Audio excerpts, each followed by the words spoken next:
Hi, this is Alexis from Akenza. In this video, I'm going to show you how to connect an Oxon Buttonboard to Akenza in order to create a service-on-demand case. So this Oxon Buttonboard is a simple LoRa device that has 6 touch buttons, capacitive touch buttons that you can configure for your particular service-on-demand case with Akenza for different applications in facility management, healthcare, as a feedback system, or any other case that you want. All right, so let's get started.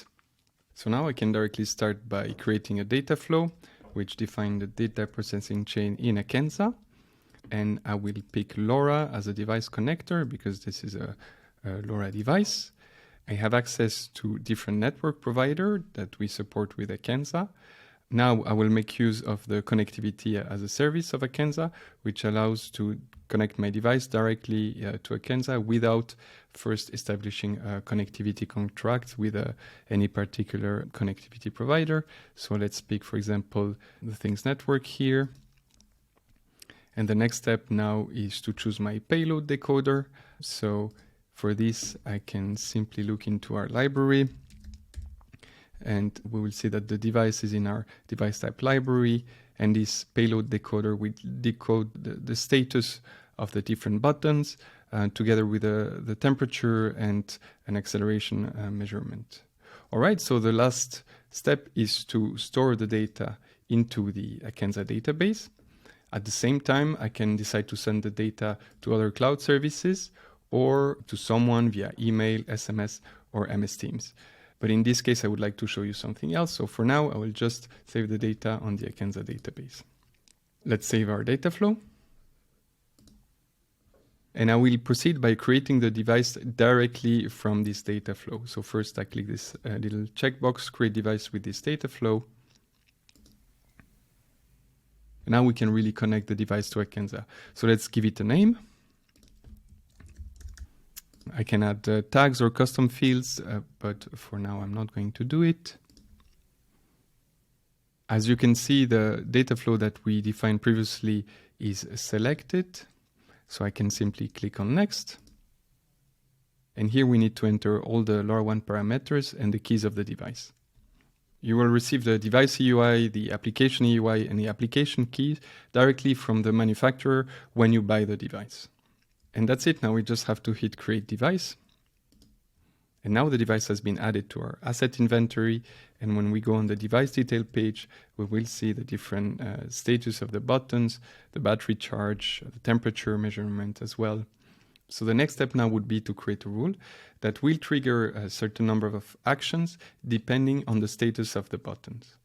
All right. So for that, I will go to Rules, Create Rule. I will select my device as input, have my button board here, and for now we will continue with a comparison button and select the first button of the board. If the button is equal true, meaning if he's being pressed, we need to define an action. For that, we can simply add an action. And here the possibilities are endless. You can send a webhook to another application. You can send a downlink to another LoRa device, or directly send a notification via email, SMS, MS Teams, or Slack. So for example, if I take SMS, I can create a new SMS connector that I will call Alexis SMS connector. Keep it simple, and my phone number. And now I can choose any particular text for the SMS.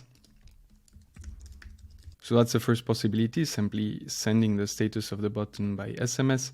But if we're working on a service on demand case, what we did, for example, at Akenza is we installed the button board in our kitchen, and you see the first button is simply a notification when we're out of coffee. So here I could decide to write something else, something in the direction of we're out of coffee,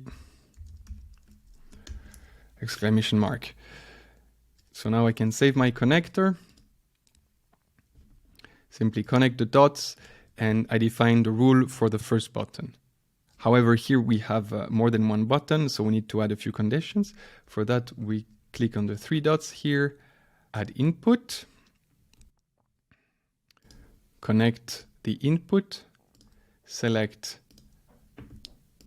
button number 2.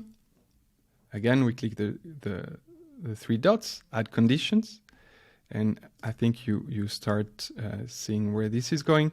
We simply need to add a second condition, and so on and so forth. So now we will jump and show you the end result. And there you have it. That's how it looks like when you add the conditions for the 6 buttons.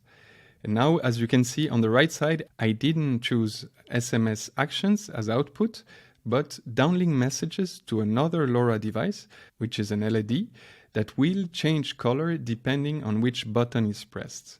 So each output actions correspond to a downlink message for the different colors of that LED.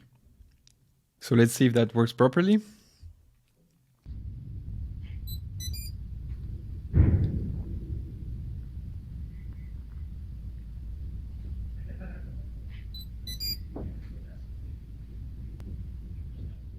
And that's how easy it is to create a service-on-demand case with an Oxon Buttonboard and akenza.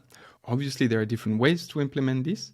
So you can connect the output action of your rule to your MS Teams account to send some notifications to SMS, as I've shown you. But also you can connect it via webhook to an ERP system to create an automatic ticket in your system.